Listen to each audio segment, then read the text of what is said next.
Relax and take notes. I miss a nigga from the hood that got a little bit of rap skills, man. They only say rap is destroying itself because of, like I told you before, the situations with Pac or Snoop, you know what I'm saying? When niggas is just being real niggas, and they just so much in the media, it's just making people think like, oh, rap music, and listen. I mean, niggas is trying to eat. Niggas is tired of being on the streets. Niggas tired of robbing and stealing. Niggas tired of selling drugs.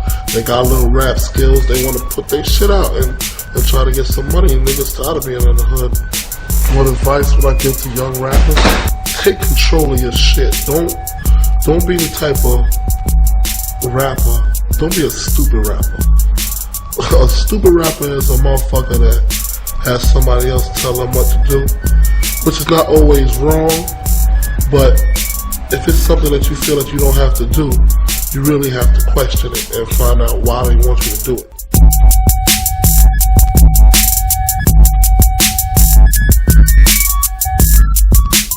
What up, everybody? It's the Chordroom, back at you once again for another podcast. My favorite part of the day, or the week rather. What up, dog? What's going on? Not much, man. It's just rough week, you know. Just dealing with just trying to get stuff together, but I'm managing, man. I Listen, say that. we are blessed, man. We got album out, Dark Ages. My boy Omar's produced by Trim. You know, definitely a hip hop masterpiece. I exercise this every morning, literally. I get hyped when Direction come on. Just remember, that's just the warm up. Right. That's just the EP. It's only 6 songs. Solid album. Then we got another podcast called The Collab. You know what I'm saying? Us, Jay Sheree, Tay, and they have a podcast called Water to Wine that we edit. By the way, we do edit episodes, we do edit podcasts, we do music, we are brand builders. So they have another one called Water to Wine, edited by the Kings of the Republic, which is us. And that's Tay, Jay Sheree, and Big Walt Bisney. Walt Bisney. Very talented artist, you know what I'm saying? So who's also the artist of my upcoming project, I should say. It's a lo-fi project put together. My first solo project. It was just me. This was just doing my thing. So shout out to Walt. Shout out to, just me doing my stuff as a producer and just, still doing it. Just growing. Man, listen, we all growing, man. We all growing. Trust me. And listen, if y'all want to grow and y'all want to do your own thing with your own podcast, come see us, man. We got ideas. We can edit. You know what I'm saying? We got artists on deck. We got people who do logos on deck. We got producers on deck. We got all of that. Girls, if you're trying to get your makeup done, we got makeup artists on deck. We got everything you need. One-stop shop. Yes, sir. Everything. So come holler at us. We support everybody. I mean, some of we might have to turn y'all down. I'm just saying. Some of y'all on some weird stuff. I'm just saying. If it's too weird, we ain't trying to hear that. Hey. Just saying. You know what I'm saying, but listen, we're gonna get into our topic today. All right. Man, we're gonna talk about the Notorious B.I.G. Okay. And first of all, anniversary of his death was on March 9th. I'm gonna stop like posting stuff on people's death, like the day they die. Like I'm gonna stop doing that. That's kind of. I don't want to celebrate nobody's death. I would say it's kind of eerie. Yeah, like I don't want to celebrate them. I've never been a big person to celebrate somebody's death, or like, when somebody dies, I go to their grave and put flowers on their grave. Like I ain't never been that type of person. Like, because that all it's going to do is just put you in a place where you just spiral and get into depression and all of that. That's just not me. I like to celebrate birthdays. So if I'm going to celebrate anything, it's going to be Big's birthday. But the reason why we're bringing up Big because of the documentary that was on Netflix. which I thought it was really, really dope. A lot of people who saw it, they really did like it. You know what I'm saying? They liked They didn't like it. They said they didn't like it. A lot of people liked it. They did like it. So, but I want to get into that because it's a lot that I remember that a lot of people felt about the first movie. So I want to take it back there just a little bit. I want to talk about the real movie. All right. And like not the real movie, but the movie. And the movie, the movie seemed to have a lot of mixed reviews. And a lot of people felt like it wasn't a true reflection of Big, of who he is as a person. Yeah. Some people said that it made Big seem soft. You said it made him seem soft in the movie Notorious? Yeah. Some people said that. I don't know. I can't, I don't know. I didn't see it. I personally didn't feel that way. Me either. I didn't feel that way either. I felt like it was just I said Notorious was, to me, it was a pretty well put together movie. I mean, yeah, it was a pretty well put together movie. Definitely. So, I mean, but I will agree that it wasn't like a true reflection of who Big was. And it ain't too much you can really get into in the movie, though. You know what I'm saying? Like, you can't really get into, who he is. But I mean, you can, but a lot of times people want to, get like, they just want that just one of those things where they just want the beefy, like the juicy parts of a movie. But I feel like it didn't really get into who he was. So this documentary, though, was a true reflection of, I feel like, of what Big was. Right. So I think that let's talk about, let's break it down. You know what I'm saying? So what did you saw the movie? Yeah, I saw it. I saw the movie and I saw the autobiography. You see, my thing is this, like, I like being able to hold the movie up and the autobiography up on two different sides and being able to kind of compare and contrast between the both of them, because in the movie, I liked how they went and they talked about how when he went to South Carolina. Was it South Carolina or North Carolina? I forgot which one it was. What part? What was in that? What did they talk about? This is when Big went to one of the Carolinas to sell some drugs. Yeah, North Carolina. Okay, so he went there, and when talked about in the movie, talked about how he got arrested, he was put in jail, and all he did was sit there and he was just writing. He just started writing, like, all in his notebook and everything. I like how they explored that in that part. And it was interesting to see that, in the autobiography, they didn't go into detail like that. So there's some things that they went into detail in the autobiography. There's certain things that they didn't, and some things they went into detail in the movie, and some things they didn't. So that was interesting. I like that. That's why I say I like to take in both pieces of work and see a bigger image and reflection of Biggie. Like, I feel that the parts that both of them touch on really help to understand and grasp who Biggie was as a person, who he was as an artist, who he was just in general. And I think that you can't tell the Biggie story without both components, honestly. So I take in both of them, and they help me to get a fuller understanding of Big. Yeah, I agree. I mean, I know this documentary made me really look at Big differently. How so?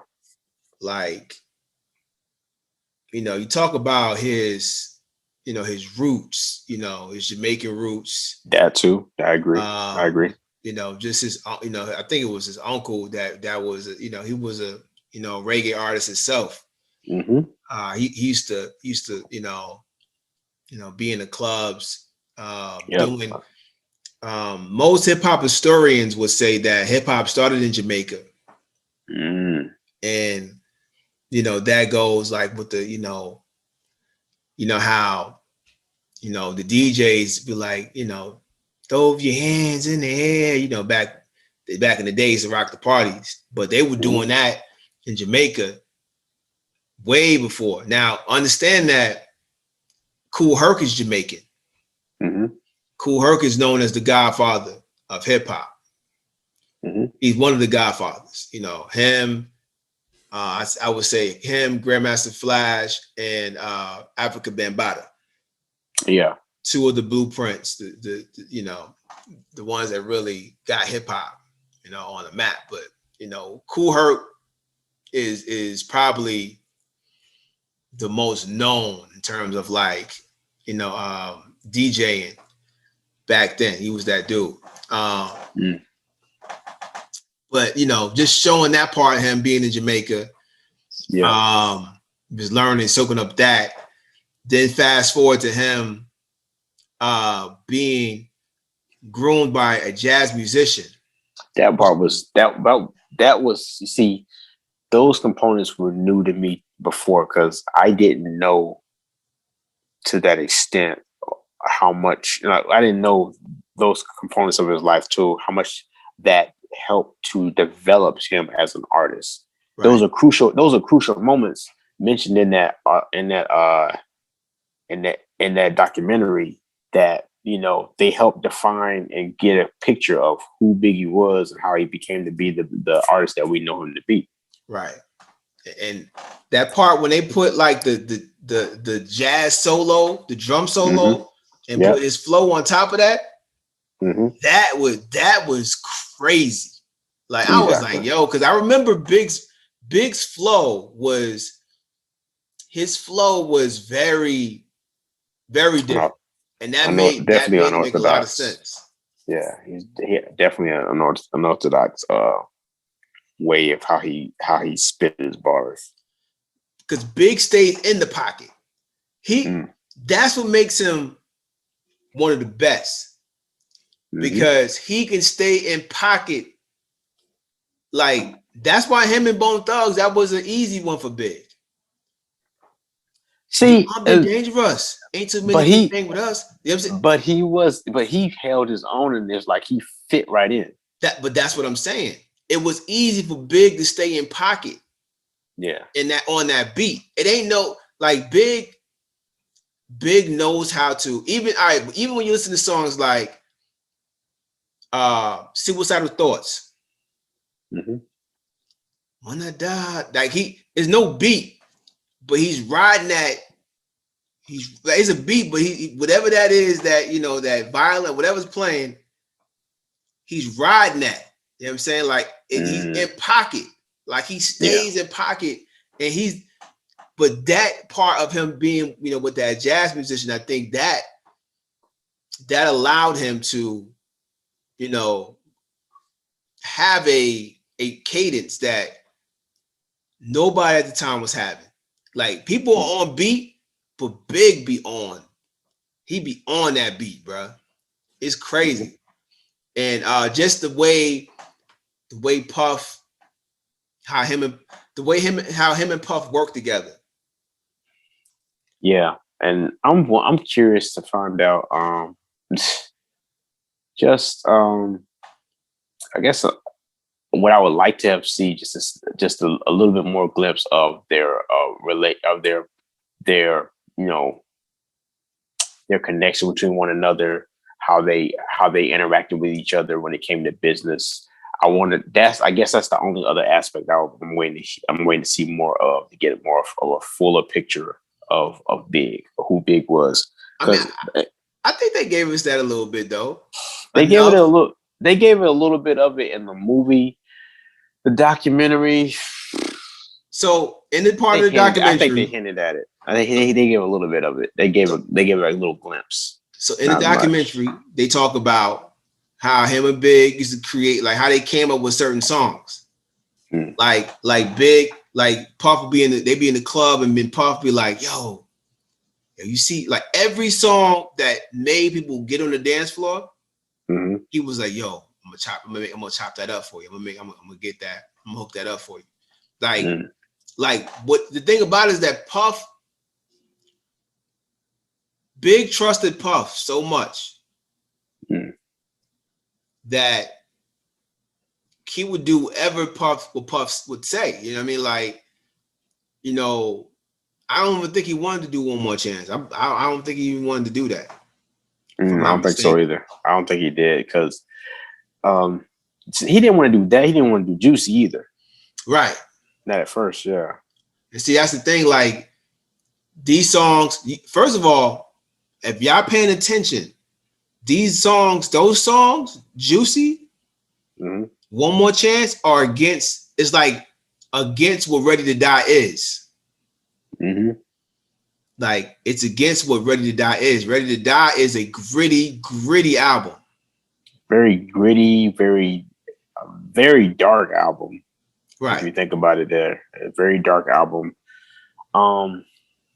Yeah, man, that was, yeah.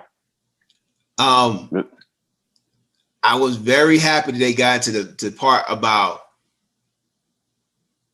Miss Wallace having cancer. Yeah, I'm glad they did too, because he mentioned that, you hear him mention it in his rhymes, but I'm trying to think in the back of in my mind in the movie, did they mention that in the movie? See, they didn't talk about that. They didn't. And that's the thing. Like, I'm gonna keep it a buck. I thought when he said my mama got cancer in my breast, her breast, I thought it was one of those lyrics that you just say just to kind of get somebody's attention, or one of those bars that you say because you might have somebody else is going through it, or it's just a reality thing. You know, but when I heard that she, you know, like when she was saying she really had cancer, I was like, oh man, like I didn't know that. Yeah. You know, but yeah, that part, that was definitely a part that I don't think people, you know, really caught or knew about rather.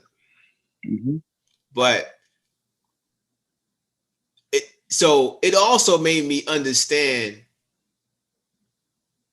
that what Big's catalog represents. Okay. Like Big's albums had so much impact because these two albums are the maturation of a man, of a kid who becomes a man. The two albums together. Yeah. You know, you listen to Ready to Die. You know, he told Easy Mo B, he was like, yo, I'm not saying that I'm ready to die. Like, I don't want to die. But if I was dead, things would be a lot easier. Wow. So you got to understand, a person who has he had some male leadership, but he had no father. That's true. You know, he had no father. He had a very strict mother, which a lot of times when parents are strict, that strictness makes kids want to experience more about what's going on out there. You know, so she was very strict on Big. Yeah, you can hear it in the interviews with how they were calling back, how she was always calling him at certain times, and you know, that helped to paint a picture of, you know, just a little bit more about him, his childhood and reality and his upbringing. But you know, West Indian parents are very hard and they're very strict. You know what I'm saying? And is it like, I keep hearing that also, like I'm with other immigrant immigrant parents too. Like, is that normal for them to just be, I guess, tough on all their kids? Because I'm like, that's like I hear it with like I said, other immigrants from other different places, other different countries, nationalities. They're like, that's like one of the constant things that you'll hear them being real strict on their kids. So I'm wondering, like, is that just like, is that just who they what they've become accustomed to, or I mean, you gotta understand. I mean, the way I see it, a lot of countries, and they don't personally really care about how you treat your kid the way you want to treat your kid. You know what I'm saying? You raise your kid here in the United States. It's you look at your kid wrong, they calling the cops. You know what I'm saying? So this is one of them things. In other countries, you beat your kid. You know what I'm saying? That's just what you raise your kid how you want to raise your kid. That's how I see it. But just him, going to selling crack. He lived he had a rough teenage life in the street. So I agree. When you get to Ready to Die, because he's the type of rapper, like he said in the movie, that he's the type of rapper that raps about what he's going through. So if he flip burgers at McDonald's, he gonna rap about them fries and them shake. That's just the type of rapper he was. Yeah. You know what I'm saying? So that, but then when he gets to life after death, he can't talk about crack anymore. He's not talking about crack anymore. When you listen to songs like 10 Crack Commandments. Yeah. I always go to that song because that song, a lot of people take it for me, a lot of people take it to where they're like, oh, you're telling people how to sell drugs and all of that. When I hear that song, the first lyric he says to me represents what he's trying to do. He says, what did he say in the first part? He says, what is that first part? He says, he said he's been in something. He said, I've been in this game for years. It's made me an animal, right? It made me an animal. Yeah. Right off the back, it's like, he's telling you, like, listen, I sold crack for years and it made me a vicious person. Right off the back, he tell you, who wants to be an animal? Right? Who really wants to be? He's telling you that he sold drugs. He said, I've been in this game for years and it made me an animal. True. But in the next bar, he says, there's rules to this. Yeah. I wrote me a manual. So what he's saying is like, look, I sold crack. I can't stop you from selling crack. But I can give you these rules. So can we look at it? Can we say this like a cautionary tale? It's very cautionary. All right. I keep thinking about cautionary tales. I keep thinking about, I don't know, when I hear the word cautionary tale, I keep thinking about like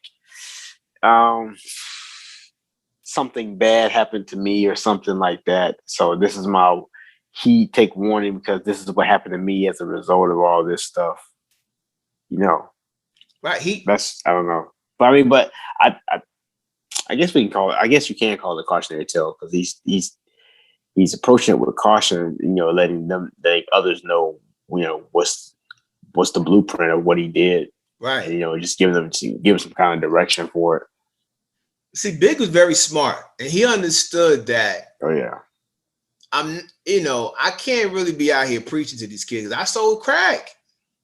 Yeah. Like how, like they're gonna say, yo, well, don't sell drugs. He's gonna be like, well, yo, you sold crack too.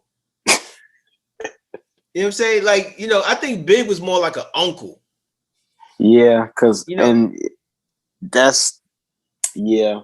because one of the things they talked about in the documentary was that how he took on his role of being like the boss. Right. And he basically looked out for the members of Junior Mafia, and was basically he was their father figure. He was older than most of them. Yeah, he took them in. He took consideration for all of them, and he made sure they were okay. Right, and I never knew who O was, so I'm glad that I found out who O was. Yeah, that was good to find out. That was good because I only knew him from not Sky's the Limit. What's the other song before? The one he took the Diana Ross. They took the Diana Ross sample. Missing you. Yeah, missing you. Yeah. So yeah, I was glad to know who O was. That was pretty cool. But yeah, like Big was, he had a way of trying to educate people. Like, well, at least in the second one, he wanted to tell it. Like he said, he couldn't talk about selling crack anymore, nothing like that. But 10 Crack Commandments told you basically, like, listen, if you want to sell crack, here's the rules. Exactly. Yeah. Here are the rules to AKA, I guess we could say, it was I guess you could say it was cautionary tale. Yeah, you know what I'm saying? Like, but that's it. Like, his 2 albums are that impactful because, one, like I said, he bought the East Coast back.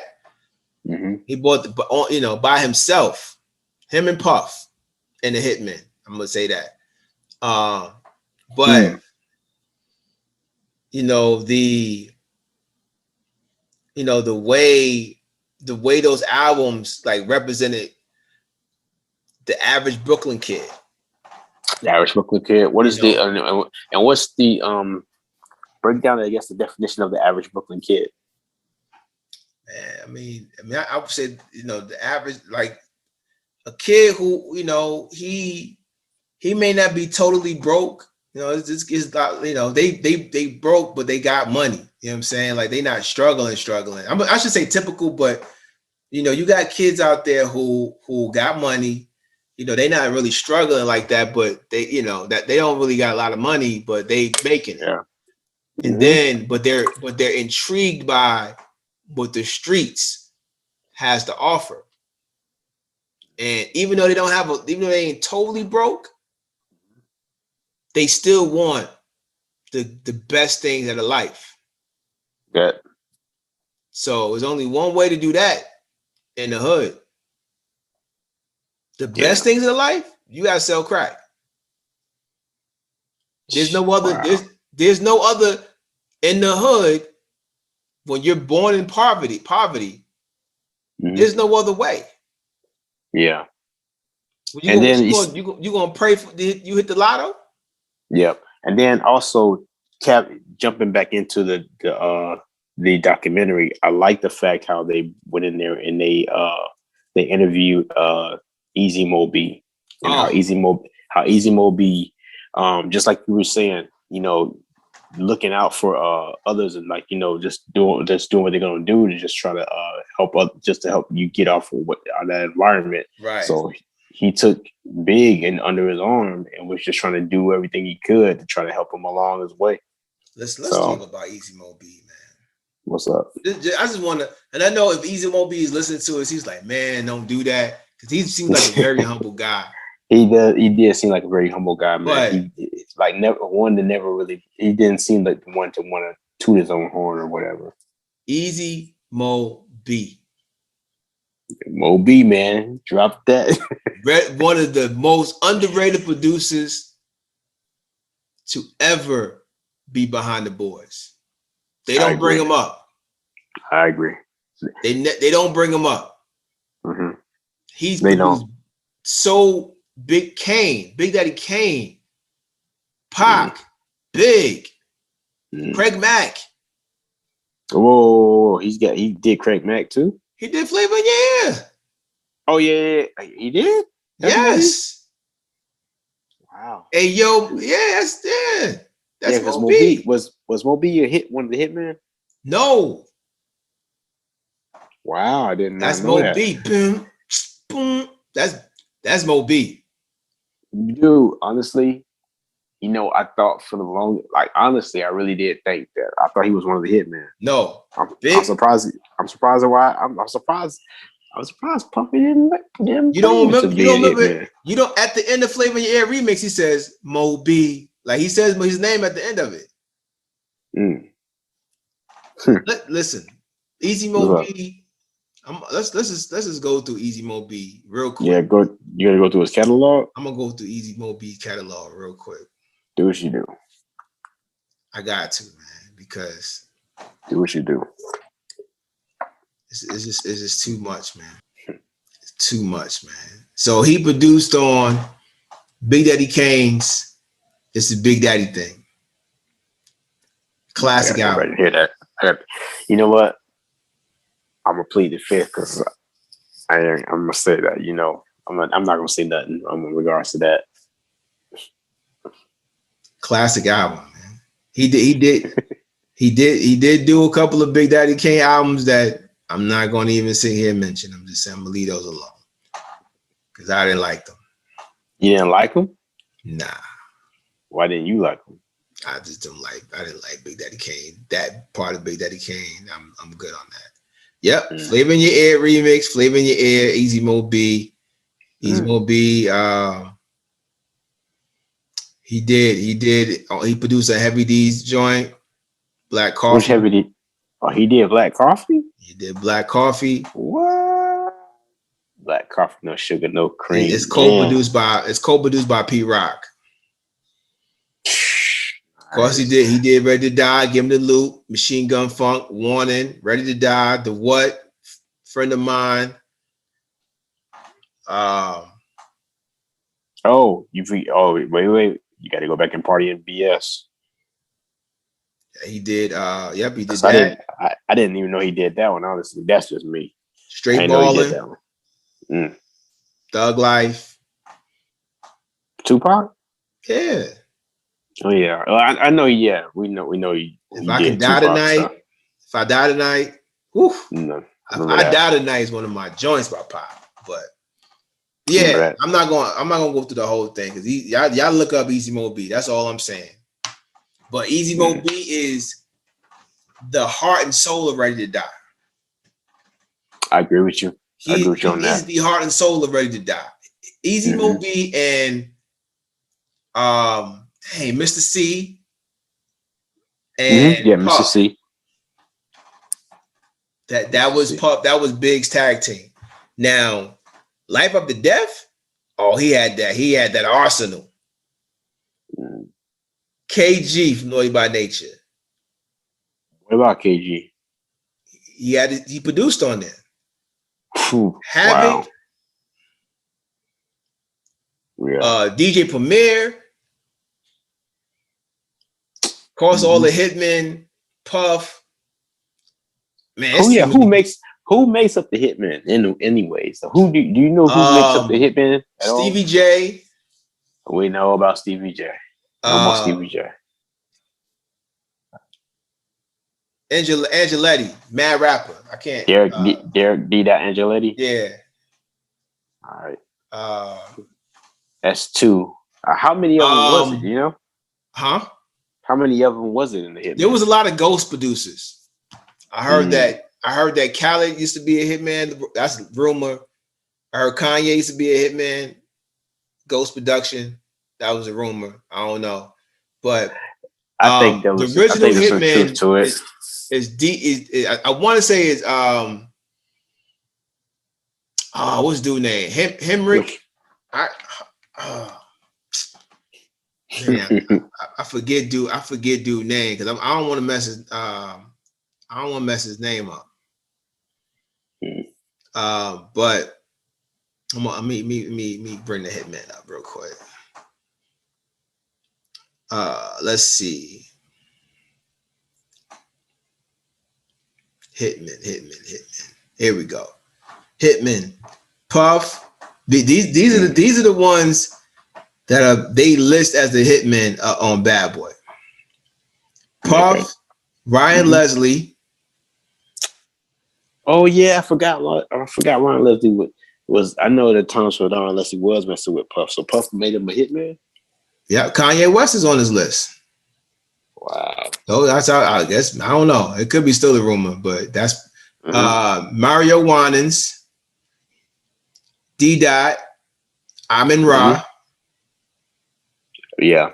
Remember here, I'm in Raw. Oh, couldn't forget I can't forget about my boy Chucky Thompson. I don't know Rashad Smith. I remember Chucky Thompson. Chucky Thompson is on. Somebody named Young Lord. Prestige.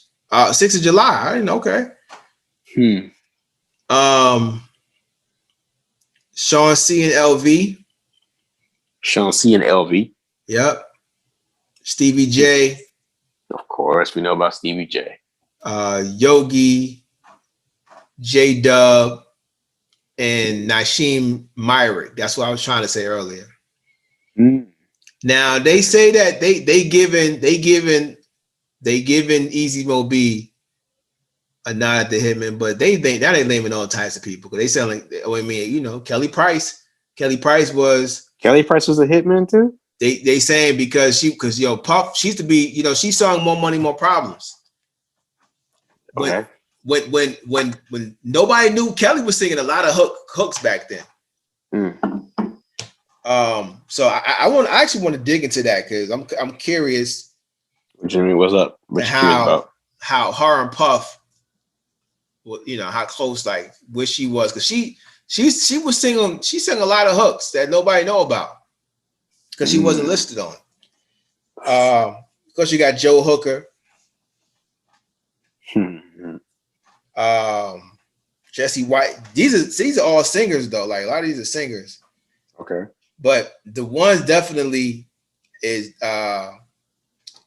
Nasheem. The ones I really know is Nasheem, Stevie J, Amin Ra, D. Dot. Okay. Those are the ones I really know. Chucky Thompson. But yeah, he Ready to Die had the Arsenal, bro. That was a big new. You know how you be in your zone? You just know that you smash something. Like you be like the vibes is there. That's the best double CD ever. I would say that. Yeah. There's no other better rap CD. Hands down, that's my favorite classic double CD from any like artist, period. Any especially any hip hop artist, that's like my favorite double CD. That's it right there. That put the blueprint of how do you put together a classic double CD album. The storytelling on that. The storytelling was like superb, man. Like you can't get away from it, man. It's like the way he carried his verses and the way he just carried off and just told his stories is on each track. It was effortlessly, and it just carried you from beginning to end to the whole album. It's like I forget dude name. Cool. One of the bigs, man. I remember seeing him everywhere. Big one. I can't think of his name, but I remember he was saying. I felt the same way. He was saying like when you put on Life After Death, close your eyes. It's like watching a movie. When that rain start falling, you hear that rain falling. He start rapping. I'm sitting here dreaming about Lex Beamers and Boot. What I forgot that verse go. Lear Jets. Oops. Yeah. I hear man, like you can see what he's talking about. Yeah. I'm sitting here dreaming about Lex Beamers and Coops. The way Salt shoots and hitting the record and selling records like Snoop. Oops. I hear a ring at the doorbell.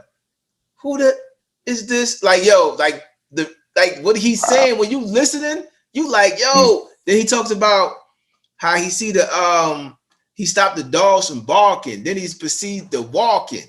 Like, come on, bro. Like nobody has that verse song. The bars, man. It's just the bars. No, you can you can see what he's saying.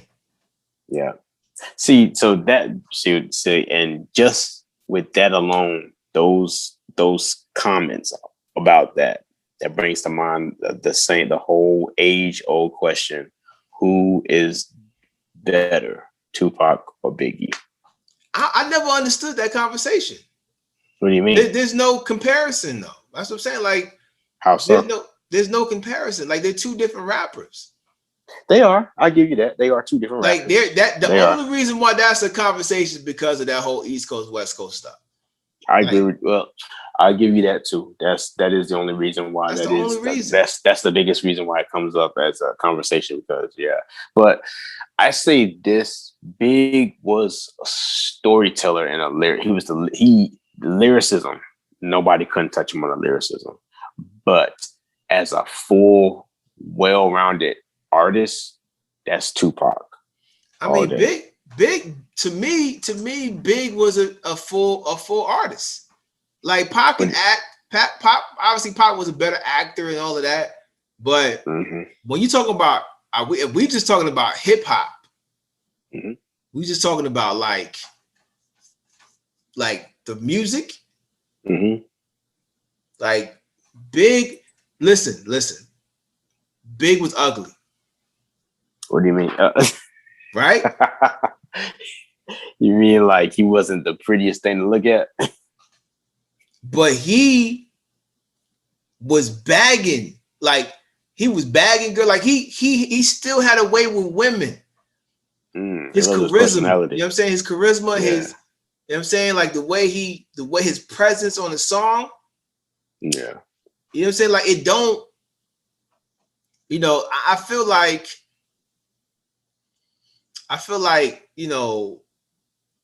comparing them two to me is like what's better? I mean, I don't know. Water or liquor? You gonna go with tequila? Like, what's better? You know what I'm saying? Like how you compare water to liquor? You know what I'm saying? Like, you can't. To me, you can't. Like, they're just too different for me, man. Like, I mean, if you had to go lyric, like if you talking about lyricism, everybody know Big is premium. He's top tier. Yep. Top tier. Nobody's touching him. Nobody can't touch rapping. I guarantee, like, for real, if Big was writing movies, like, that's what I'm saying. Like Pac can act all day, every day. Big could write a movie. Yeah. Big can write a movie. I'm not saying Pac can't. But I'm just saying, just comparing. That's so Pac's pen game was, he could write a movie too if he wanted to. I mean, that's what I'm saying, though. They have courses on his material alone. Yeah, but they have college courses on his material. If they were both writing movies, who would write the better movie? I would give it to you with Big gonna write the better movie because Big has it's imagery. It's so much imagery in it. You can't help but get a picture of how everything is going, of what he's talking about. You couldn't tell me that, the moment he started opening his mouth on any of his albums and he starts talking and speaking his lyricism, you can't tell me that you're not automatically transported there through just the delivery and just the wordplay. You can't tell me. But see, Big had something that Pac didn't. What's that? He had Puff. Oh wow! What Puff? Yeah. Puff is the reason why Big's lyrics were so visual. Wow! How so? Because break that. Because they both Puff was like, yo, let's, whatever you write, it gotta be it got to be visual. Like I got to see it. So like when he says, stop the dogs from barking, then I proceed to walking. Dog. You can see this song, bro. Like it's crazy, but like I said, I just feel like Big is a better lyricist, but the documentary is definitely worth seeing. I mean, I feel like if you don't know Big, you're gonna find out who Big is for real. You know what I'm saying? I think that you'll understand and respect the maturation of a man, a person who changed, who wanted to live. He was ready to die, then he was ready to live. Should be respected because I agree. I mean, he changed. He wanted to own record labels. He wanted to, be in movies. He wanted to, direct. He wanted to write for people. He was in the business. He was in the business. So, he definitely was ready to live and become something great. But do you think that this is kind of crazy? Do you think that somehow that Big was writing a premonition of his death? Or he was like that he basically kind of orchestrated the fact that he was going to die by by putting together the album saying "Ready to Die" and by his lyrics and his songs off of "Ready to Die" was just so dark and graphic. Do you think by chance that he was basically writing into existence his own demise? I used to, but I don't think so. Why not? Because I feel like anybody can change. Okay. Well, I agree with you. Anybody can change, but the fact is that if it's what I'm saying is that there's plenty of people in this world that feels like they want to die. Like his circumstances. Even his documentary, he said he wasn't ready to die. No. When he wrote that. Right. But what I'm saying is that even though people say that, it's all about, see, I feel like we say things, and sometimes we can say things and make things come to life, but God sees your heart, and sometimes things just happen, man. I mean, unfortunately, the streets can chase you, and even when you're in the industry, you can't hide from what the streets do. So, he tried his best to stay out of that, and he really wanted to try to be on a positive vibe, but people are just evil, man. I don't want to say that anymore. I would just say that he was a young man who tried to live a good life, and some people, people just don't want to see people live. It's just what it is. People take these things too seriously, and it's just sad that somebody would just take somebody else's life. Like it's still, for nothing. Yeah. For nothing. Like it was nothing. But it is what it is. But I will say this, and we'll end it here. What's that? This movie also made me look at Puff in a different way. Also, explain that. So, I used to always think like, man, Puff, he put Big, he put Big in the harm's way. Yeah, I remember. I agree. I used to view Puff like that too. I agree with you on that. And I just felt like he was just very shady guy. This is my personal opinion. Puff, you listening to this, I don't know you, so I can't really say these things about you and it just say that it's true.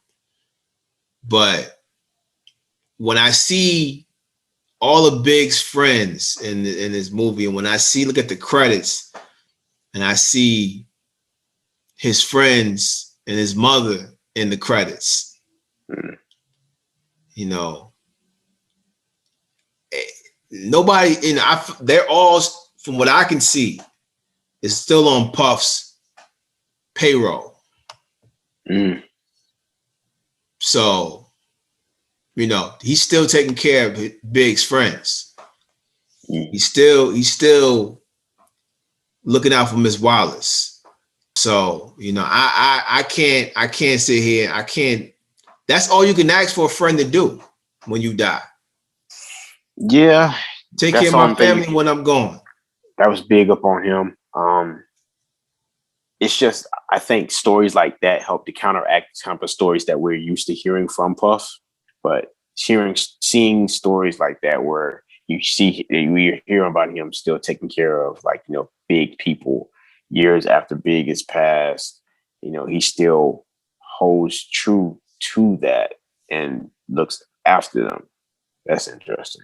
Yeah, I mean, you know, so I commend Puff for that. You know what I'm saying? I mean, even though I know that a lot of that footage is done by, I forget dude's name. You know, the guy, yeah. he's a producer of the show. Too. Yeah. But, you know, it's good to see, you know, like I said, a lot of his people, you know, being taken care of. But yeah, man, everybody, you know, if you, you know, need to, I mean, if you haven't seen his documentary, I think, like I said, I think you would appreciate it. For real. But yeah, man, that's it for us, man. We're gonna go ahead and hit this out. You know, it's late over here in Atlanta. You know, we about to head out. You know, hey, you know, we gotta do things late because, you know, we, you know, unfortunately, you know, not unfortunately, but we are fathers and we actually have regular jobs too. So, you know, we take out the time to, you know, hit this late night. So listen, like, subscribe, share, check out the collab, Water the Wine. Check out all of this, everything that we do. Kings of the Republic. Yes, sir. So listen, Chordroom, Trim, Teno, take care. Good morning. Good afternoon. Good night. Well, wait, good night. And good luck.